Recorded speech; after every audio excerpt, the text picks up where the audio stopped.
entrevista do SEEEL não tem 30 min, não? Foi no MAIS ESPORTS? Nossa, 30 min, velho. Fala pessoal, tudo bem? Butcher aqui, editor-chefe do MAIS ESPORTS. Estamos aqui para uma entrevista super especial com o SEEEL. Não se esquece de ativar a legenda, porque agora a gente vai trocar para inglês, tá? Para conseguir falar com ele. So, hi SEEEL, how are you doing? Legal, mate. Fine, and you? Tudo bem. Tudo bem? Tudo bem. Tudo bem, yeah. People here in Cade said, like, just speak in English because we're trying to get everybody used to English. Yes. So that's you to blame. Yeah. We need to think in English when we play on stage. Okay. So, you know, when every second, every microsecond matters, we really want to make sure that, you know, every step we take is towards performing better on stage. So yes, we know that's every part of the set. Yes, Legal, every legal. part of the staff in the SEEEL. In SEEEL. Okay. Yeah. I was thinking about like the Free Fire guys, the other modalities like speaking English. No, that's not it. Okay, SEEEL, let's talk about like first, why are you here? Like, is Mythos part of the mystic, the history? I mean, I think Mythos reaching out to me on Twitter and just like spamming my posts on Pain Gaming was probably a attempt to either troll me, Sure, or try to get me to Brazil. At the time, I was a free agent and I was looking for opportunities. Brazil was actually off the radar. Yeah. And Peter Dunn, O Mythos tentou fazer a boa pra PEN, mano. Mas a PEN não quis. who's a legend here, would always say how amazing Brazil is and how he would like to like come here again if it made sense, you know. And I would always be like, well, Peter, I have, you know, X amount of hours in the day and I need to watch LTK, LPL. I don't really want to watch CBL. I said, you should start studying. But kind yeah, of a guilty pleasure, right? Yeah, When you start watching. no, but I think there's so much talent here, so much talent. But yeah, I mean, Brazil wasn't on my radar until I got a bunch of texts and I looked at some numbers. I was like, oh, wow, this is kind of crazy, even though it's a joke. Maybe I should reconsider. So I started doing research in Brazil. When you talk about numbers, you're talking about audience, and streamers. Audience, the number of users. I believe there's 1.5 million League of Legends players right now in Brazil, which is crazy. Yeah. Crazy. The user base in it. O que adianta 1,5 milhões de ruins? Presente. Exceeded North America now, I believe, and the viewership is going up year by year. And the business side of things, sponsorships, you know, partnerships, the interest is all coming to Brazil now, in my opinion. And I think in the next 3 to 5 years, this will be even a bigger thing. So, you know, for me, it was like, okay, do I work under someone in Europe? Do I take my own project in North America? Or do I come here and I have full control of, you know, like the roster and a lot of those things.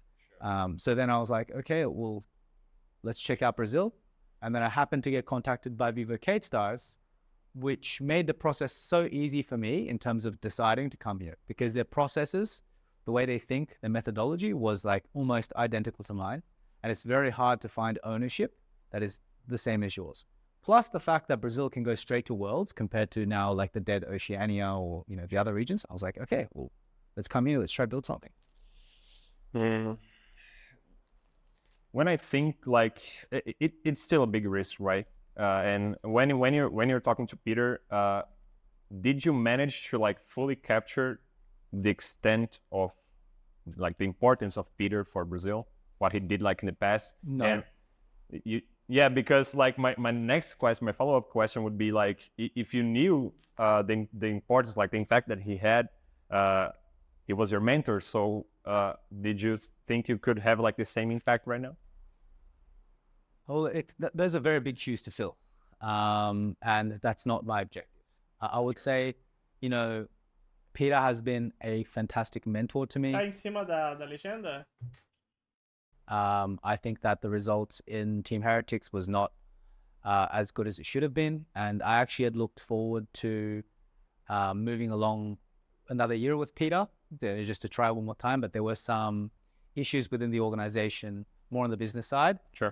That made more sense for, you know, them to move on with, you know, other coaching stuff.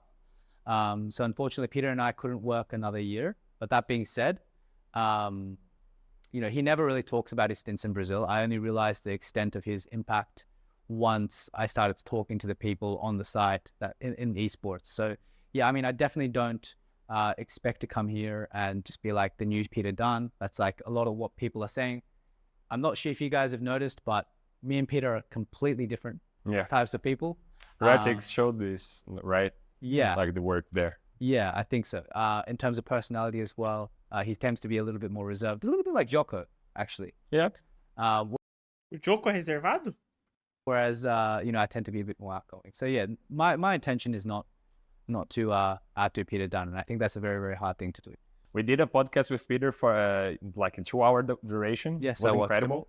You have to come there as well. But like, let's talk about the VivoKid plan. If you guys haven't seen, watch his stream. Like, you have like a 15-minute video about the Kate's process and things like that. So check it out. And I'm gonna talk like a bit about what you said there, right? So about the scouting part, are you familiar with Football Manager? Yes. Is that a motherfucking FM... Caralho, esqueci a palavra, mano. Reference? Yeah, I believe so. In Football Manager, people, like, the game tries to put values, like quantify skills, right? So shooting and crossing and things like that. And on the other part, we have like the Moneyball theme, right? So low investment, big return, like checking data, things like that, like historical data, cross-reference and things like that. So your side, like, of scouting is more close to Moneyball than like putting actual values, like in skill sets. From what I saw, like, in your video. I think what I can show publicly is very different. First of all, I haven't watched Moneyball. Okay. So I should definitely go and watch you know the term. I understand. Okay, it's more sure. like sabermetrics in baseball, right? Yeah. I wouldn't say that. I think that there are a lot of quantities and qualities to a player. Sorry, not quantities. There are a lot of qualities to a player that cannot be defined by data alone. So, for example, how do they perform on stage? Of course, you can train these players to deal with stress better, manage their anxiety, and have high performance on stage through a better process. But there are certain players that just, it comes naturally and they're able to go 110% when it's time to go. Tem gente que nasceu pra hora, né, mano? Pra hora da doideira. And these are some qualities that you absolutely cannot ignore. And then there's obviously the process of, okay, the data set says X, but the game situation is Y. So making this decision makes a lot more sense given the nature of, for example, Brazilian solo queue, right? So data at the moment is always going to be a guideline towards our decision-making process. That being said, what data allows us to do is, first of all, allow us to cross-reference to see if, okay, is this guy, does the data support my findings that I found when I did the legwork, when I looked at their POVs, when I looked at their VODs, when I looked at their references, when I did their interviews, when I looked at their personalities and we did personality tests and things like this. Does it align with what we want to do, and does it kind of show that they're going to be a great player in our ecosystem? Yeah, because when I think like about the Football Manager stats, they give stats about like composure, endurance, and things like that, and you can't quantify this. You can't put value on these things, and it's one thing playing like in the regular season and one in the playoffs and one in the finals. So even when you interview someone, you can't like expect to fully understand what they are like when they're pressure. Yeah. Right. Yeah. So yeah, it's and you talked a lot about like stress management. Qual foi o maior leão de treino que tu já jogou no time? Pô, essa pergunta é foda, mano. Serei honesto. Eu acho que foi o Carioca. Mas no início da carreira dele. Bem no início. Foi ele, será? Deixa eu pensar. Não, mas depois ele melhorou, mano. Mas ele era um leãozinho de treino naquela época. Mas ele foi melhorando à medida que foi possível. É que demora um tempo até tu aprender algo novo, aplicar no treino, e daí do treino tu conseguir aplicar no stage, entendeu? E o processo dele foi respeitou bastante essas... Como se diz? Essas etapas. Teve mais alguém? Será que foi ele mesmo? Deixa eu pensar, mano. É que, mano, mesmo ele não é muito. Eu não... Normalmente meus times perdiam muito treino, velho. A gente não jogava pra ganhar treino. Nunca fiz isso nos meus times. Eu acho que é, velho. Porque são poucos, então Não sobra muitos. Mas o fato de ser leão de treino e se desenvolver pra fazer no stage também é um. É um. É um processo que tu tem que respeitar, velho. Por exemplo, o caso do Carioca, ele respeitou e transformou isso em performance no stage. E essa é a parada. Não quer dizer que se o cara for, ele vai ser pra sempre. E mesmo assim, não era muito. Não era absurdo. Eu sei que o Carioca, ele tinha uma queda só da época do online pra LAN, mas pro presencial, mas depois ele melhorou também. Saci era leão? Não, Saci era bom nos dois. Ele jogava igual, velho. O Saci sempre jogou muito safe, mano. Qualquer jogo que ele joga, o Saci é totalmente inimigo da ansiedade, velho. Dentro do jogo. Então no lore, a mesma coisa. Ele era maná dele, jogava de boa e tal, e nunca comprometia. And it is like E ao contrário, alguém que dava nos treinos e na hora de verdade brilhava, roubou. Eu não preciso nem pensar. how can you guys like not fix that but help with that in team culture and personality checks and things like that, and creating a good environment for practice and scrims. But what about like Brazilian society and how it works, you know? People are like really outgoing. They like to go, to bars and have like friends around and things like that. And in this scene, like in the League of Legends esports scene in Brazil, people tend to not understand the privilege that they have working with esports, working with video games, right? So maybe they're earning 10K reais and they are 18 years of age. They don't know what's life, So they tend to fall for a lot of traps. What's your view on this? Well, I think that culture is not something to be ignored. This is very important. And one of the first things that I tried to do was immerse in Brazilian culture. That's also something that Cade really pushes for, because in the end, you are coming to Brazil. You need to understand how things operate here, how the people are.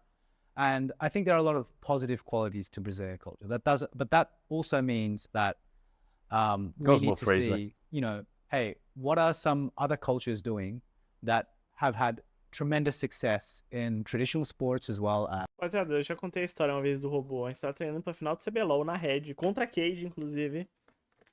E aí a gente tava treinando um Fizz top contra a Rumble.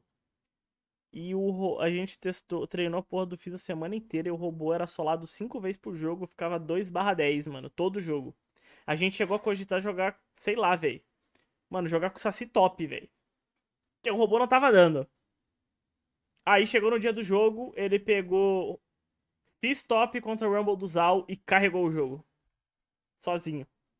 Não dá pra entender esse doido, mano. Ele é maluco. As in esports. And that's what we're really trying to implement here.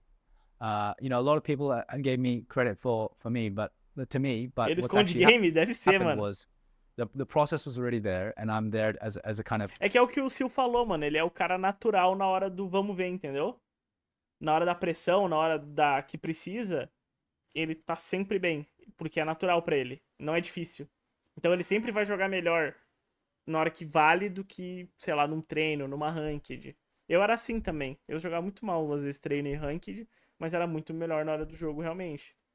Connecting bridge towards our vision, which is Brazilian culture is great, and we should integrate Brazilian culture, but professional esports or professional competitive culture is a different story altogether. You don't live the same life as a regular human being, because your everyday or day-to-day operations are all about performing at the absolute best that you can. So I think this is an incredibly important part of building a culture and building expectations. And yes, I completely agree that, people in Brazil, a lot of the kids that I saw, but not just in Brazil, actually, everywhere. They don't realize how fortunate they are to be playing video games for a living, to be able to compete and have access to the money that they end up getting.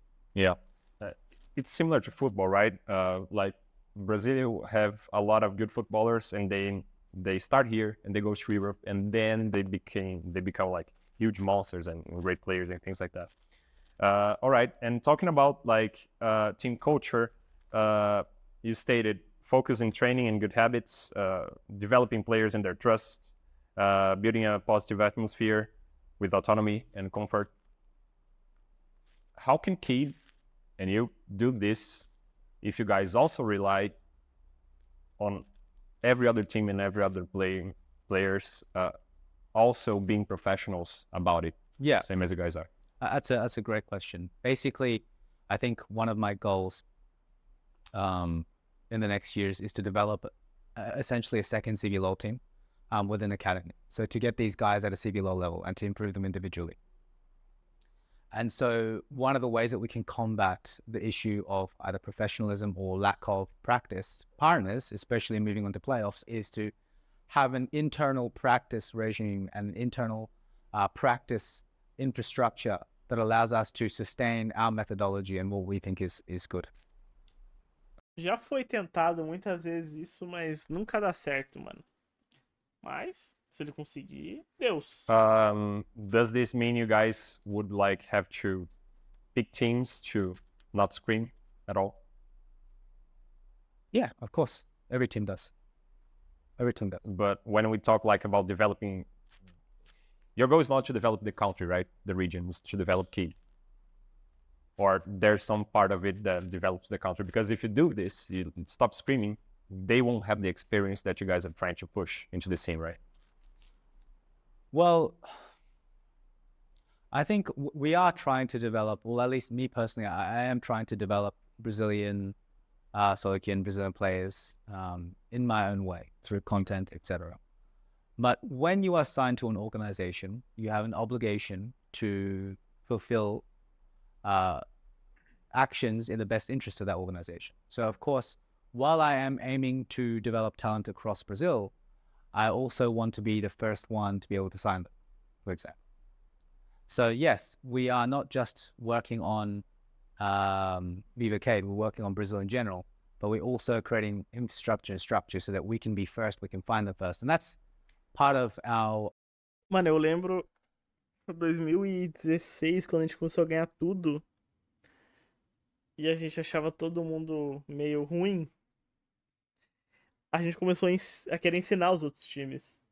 O Peter começou a dar coach para outros coaches. Eu lembro que a gente ia em entrevista e tentava explicar o que a gente estava fazendo para ensinar os outros times, para eles entenderem um pouco como pensa, porque a gente queria que os outros times aprendessem para ser mais difícil pra gente melhorar mais.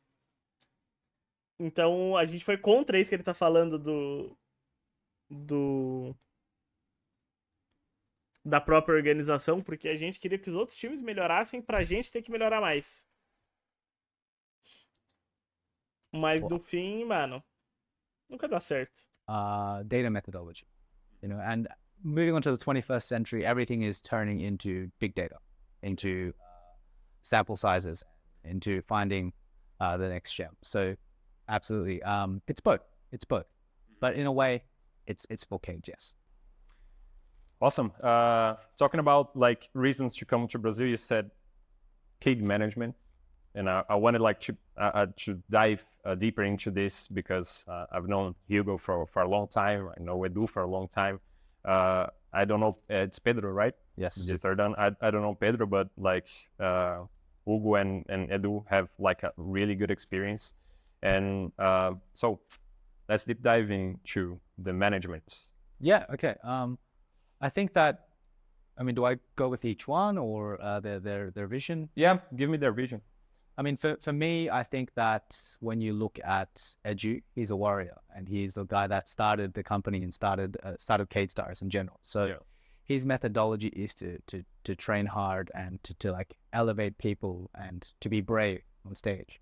And that's really what encompasses our foundations as a company. But where Hugo and Pedro come in is to elevate not just the business side, but the methodology behind making things a lot more efficient and taking processes and steps that have not just short-term benefit, but long-term gain. So for example, one of the things that we aligned on was that I needed multiple years to stay here. And from my experience, no matter how hard the coach tries, the vision and the direction of sports teams or esports teams will always be based on the ownership. That is unavoidable. So when I had realized that their vision was similar to mine, that's when we had gone. But yeah, I definitely think that Hugo adds a level of detail. He adds a level of technicality to our processes. And Pedro is our overall like North Star. He's the guy that says, okay, we have really good pieces. We understand that we have a certain team culture. We understand our methodology. How do we want to, like, which way do we want to steer the ship based on the conditions and the climate of esports and just business in general? And I think that's what makes this company very special. When we talk about like sports culture in Brazil, everybody knows that like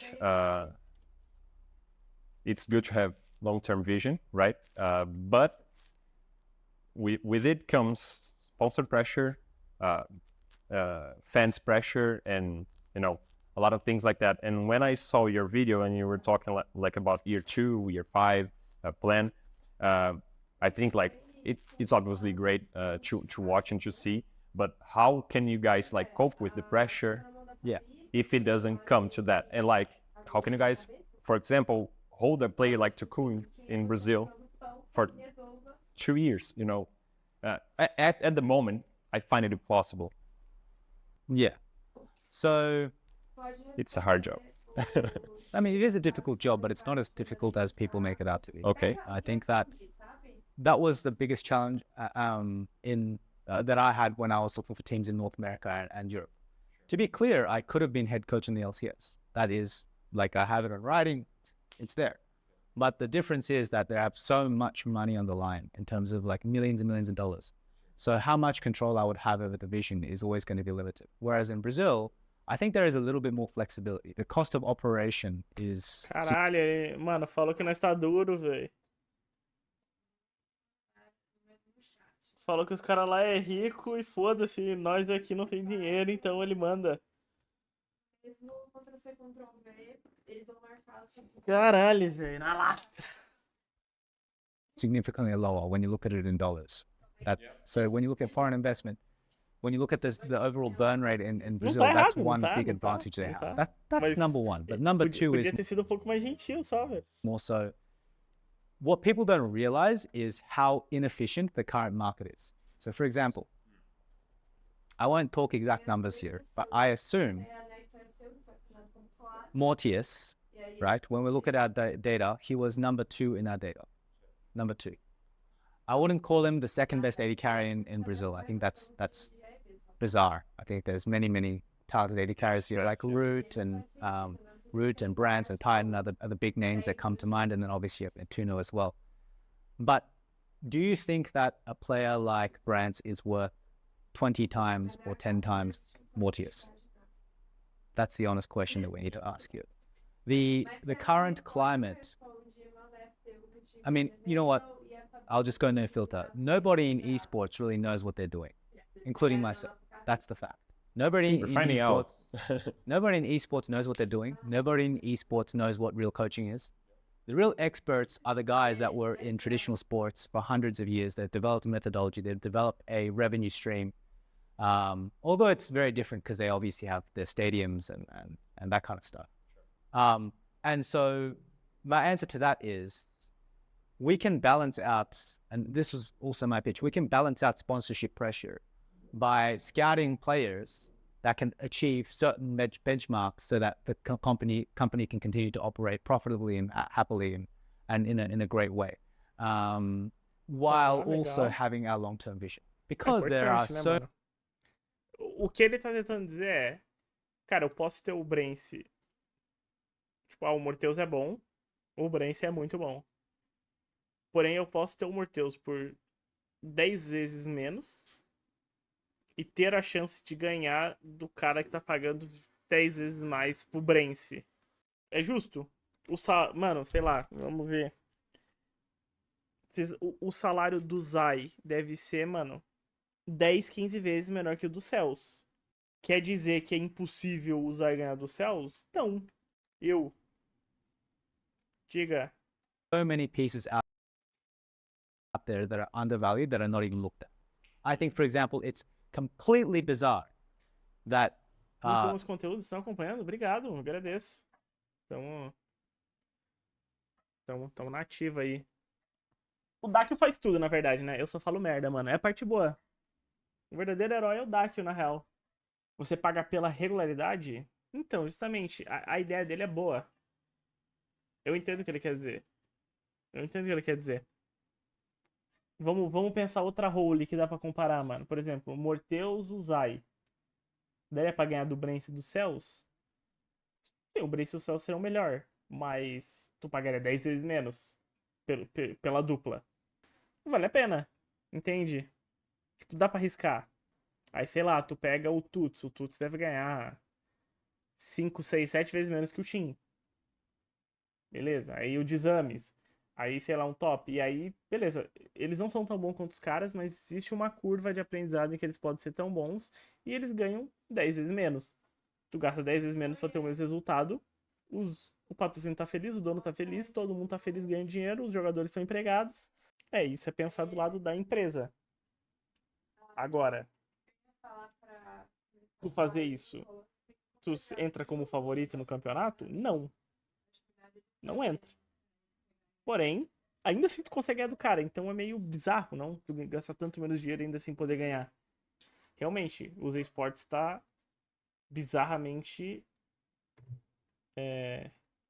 os preços estão meio desalinhados, digamos assim. Brazilian teams are just importing Koreans en masse, a country that has a completely different culture, completely different in every single way, that don't speak English, that don't speak Portuguese, and they have zero infrastructure. And let's be real, zero infrastructure to support these players in the right way, in terms of nutrition, in terms of diet, in terms of scheduling, in terms of language, and just the overall environment. So yeah, I mean, I hope that answers your questions. We can cope with the sponsorship pressure. Mas isso não é só no Brasil, não, mano. Isso aí é no mundo todo. Mas o futebol também, mano. Tem jogador que ganha 10 vezes mais que o outro. Mas eu tenho a impressão que a diferença de nível ela é um pouco mais proporcional à diferença de salário. Vocês entendem o que eu quero dizer? Eu acho que o mercado dos esportes não tá bem precificado ainda. O futebol também é assim, mas ainda acho que tá melhor que os esportes. Sim, é que, mano, não tem como todo mundo ganhar muito dinheiro. Alguns se destacam mais e vão ganhar mais. É foda, mano. É complicado. É que no futebol tem muitas maneiras de inflar, né, velho? Tem muitas maneiras de inflar os valores. Sai um pouco... os shakes, aí tem, sei lá, aí o cara vai pra Europa, o salário aumenta um monte, aí, mano, a MLS decide pagar um monte pros caras. Tem muitas maneiras de... Tem muita gente botando dinheiro no futebol. Por isso que os salários aumentam tanto. Muita mídia, aí entra patrocínio. É bizarro. Because we're ahead in the data game. We're ahead in the scouting game. We're ahead in our processes. And that's what's really going to allow us to stay in a very comfortable position. Título da live muito bom. Obrigado. Mano, eu me esforcei muito pra fazer esse título da live, sério. Você não tem noção. Foram dias pensando. While investing in our future, which is the most important thing. I don't want to like make it kind of a personal question, but No problem. obviously you're a great you're a huge part of like kids' budget, right? So Yeah, you could say you're that. big, but does this make it kind of easier to understand that you're gonna be here for a while? Because you cited LCS, right? If you went to LCS, you wouldn't be like such a part of their budget because they Percentage-wise, yeah. Sure. percentage-wise, right? Yeah. So if they want to change things and they stop trusting your process, your plan, they can cut you like easily, right? In Brazil, they can cut you easily as well, but they're sacrificing like a vision that they have like much more to lose. Does it make sense? Yeah, I understand what you're saying. I think what people think as head coaches is a little bit different to what I think of as a head coach.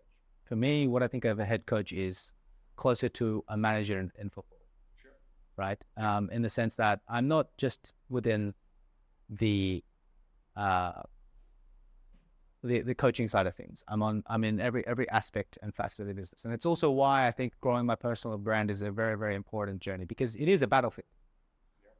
Growing my brand is is a part of my job, and in that way, I'm also able to generate value. But that is one aspect. The other is, when you're a manager, you always want to have, and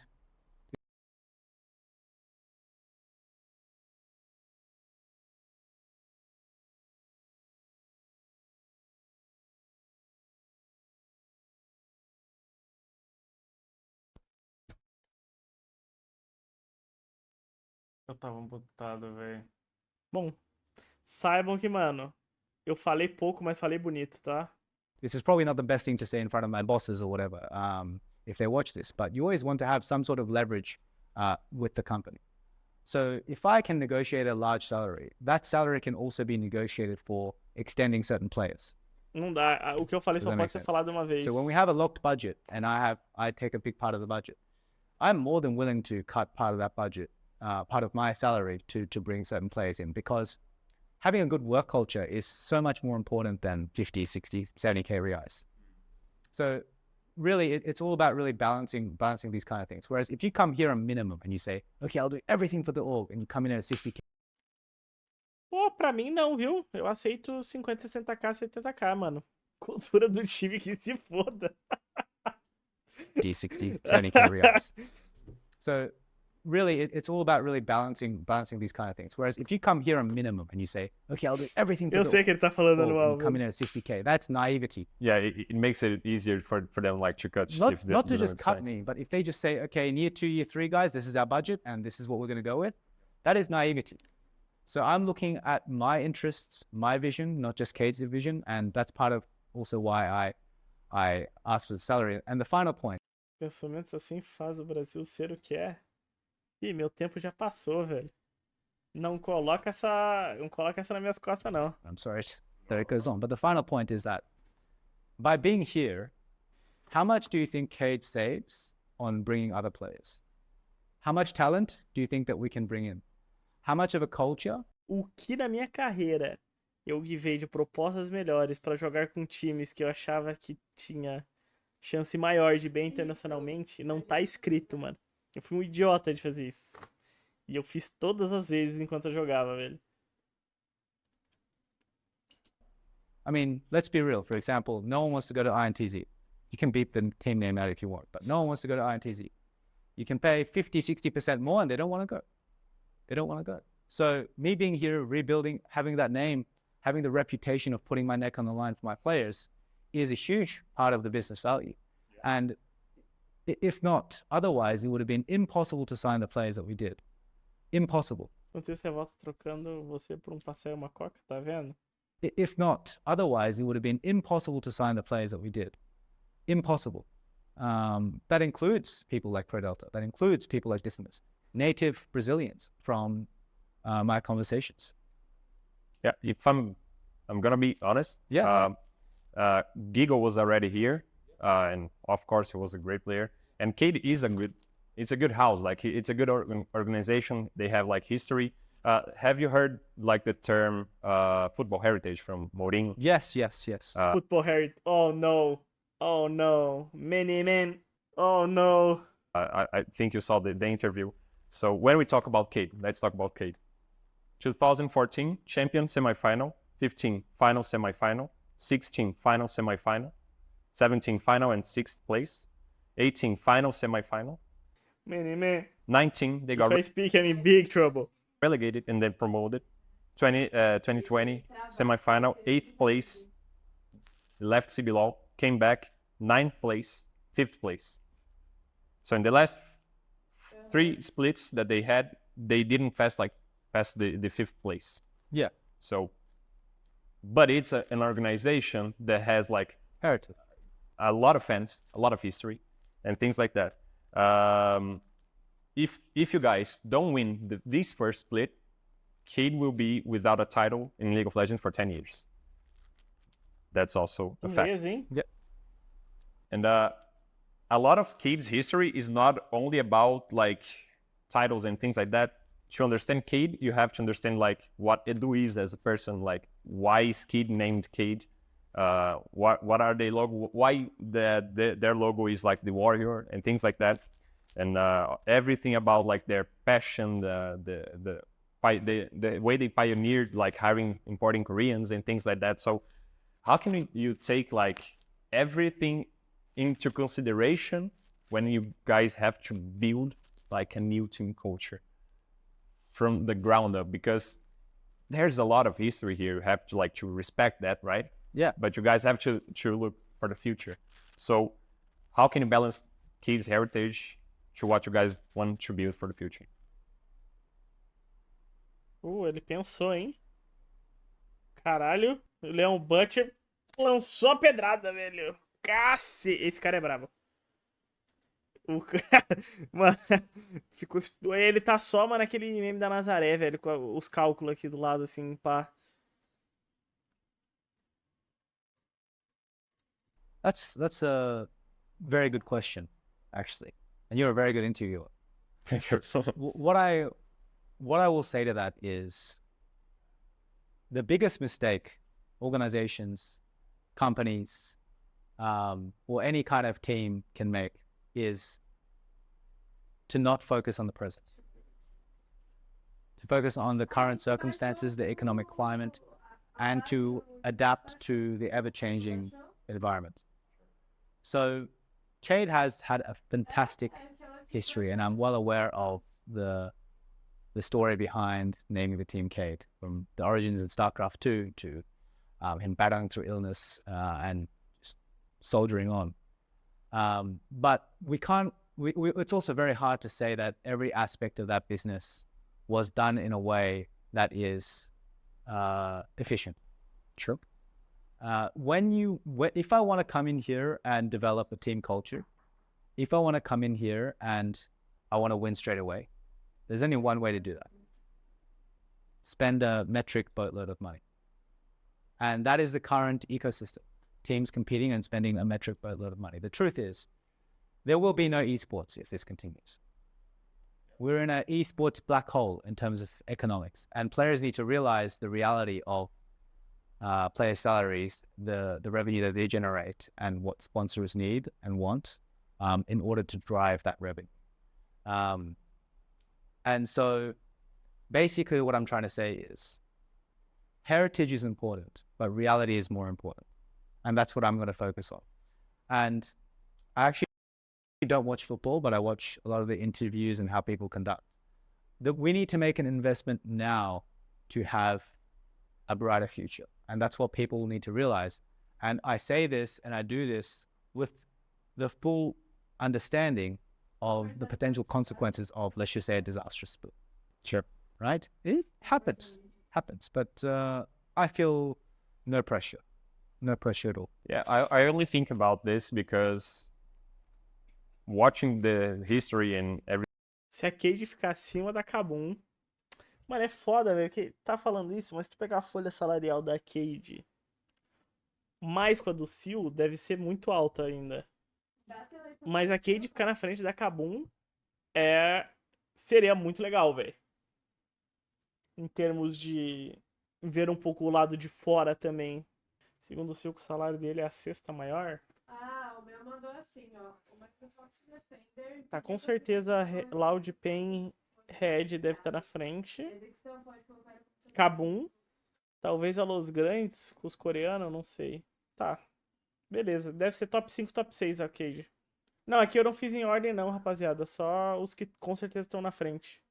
A Kabum deve ter a maior... a Kabum deve ter a maior folha salarial. Eu não fiz por ordem, não. Eu não sei a ordem. Eu vou compartilhar o meu. Calma aí. Eles devem estar ali em Los Fury Cage, deve estar parecido. Eu até acho que talvez a Los seja um pouco à frente, hein, mano. Everything we said, we know what is Cade's DNA, why they have like a lot of fans, why Edu cried when they stayed out of the franchise system and when he cried as well when they came back to CBLOL, how much this means to him and to every fan that follows Cade. And it's in their DNA being passionate about it. So if you guys change to this more methodology way, data driven, which is the future, I believe as well. If you guys are gonna lose connection. Eu não tô com nenhum to the fans and what they really are. Uma Or if you think maybe, if they're just like, if you guys win, I'm fine with it. Maybe it's just as simple as that. The methodology may change, but the company's direction or our philosophy doesn't. So we will continue to be warriors. We will continue to battle. We will continue to go out there in the battlefield, grinding it out, trying to win every single game. And I think that's what matters. Winning, I mean, and also I think it's incorrect to say it's just Cade fans. Something I found incredible about Brazil was that it's just Brazil in general. People are completely bonkers and so passionate about competition and about cheering for their team, and they treat it like it's a part of their family, almost. And so basically, you know, what I want to say is, it's like if you have a kid and he can go out there and earn 1,000 reais by working at McDonald's, right? Right now, would you rather him do that? Or would you rather him finish school and get a good job? We need to make the investment now. So if you treat us like family, then we also need to have that methodology and understand what the reality of our situation is.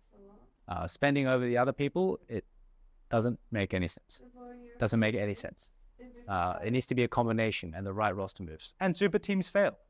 Yeah? Super teams fail. Most of them, right? Most of them fail. Yeah. Awesome. SEEEL, it was great chatting with you. Excellent. Big.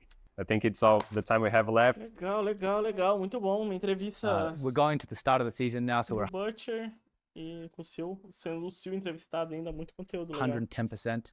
What's really important is I see a lot of people on social media cheering me on, and I really, really appreciate that. But that being said, what we do here is a collective effort. It always will be. So it'd be great if you guys can continue to cheer on our players, our management, our staff.